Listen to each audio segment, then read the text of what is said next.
actually are writing at your workup. So I see you submitted your user-centered design process book, and for those of you who are watching along, please look through this book. This is a home run.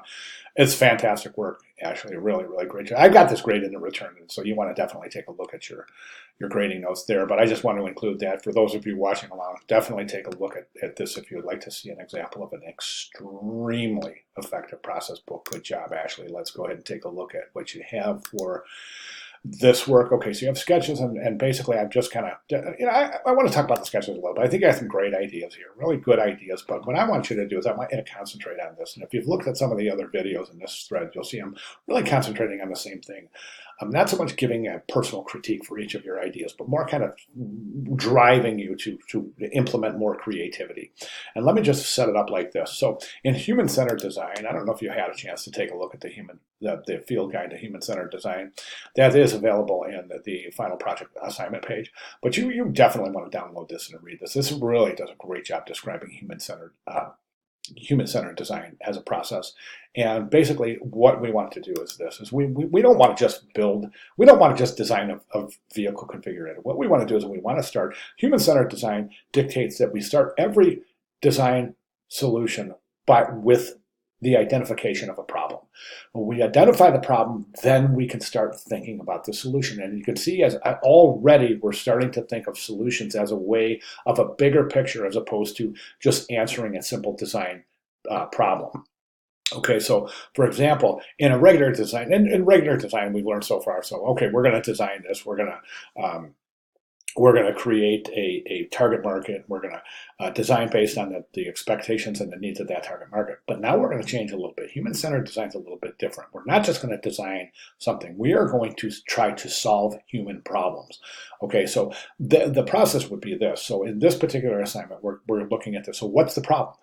Most people at this point, most students would say, well, the problem is that we need to design a configurator for which people can have a look at their vehicle before they make any decisions. And that, in essence, is correct. However, the big picture is this.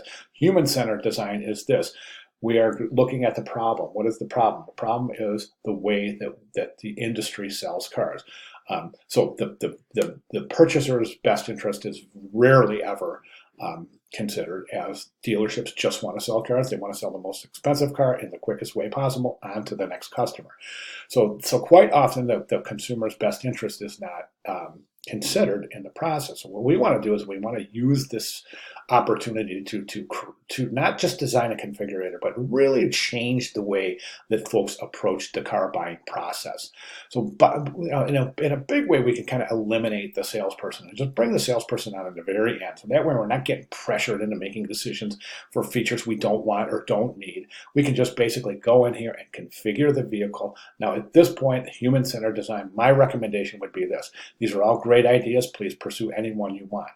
But so let's say that the VR headset, for example. Okay, so yes, you can configure the car. You'll see it right in front of you. You'll see the inside, the interior, the tires, and everything.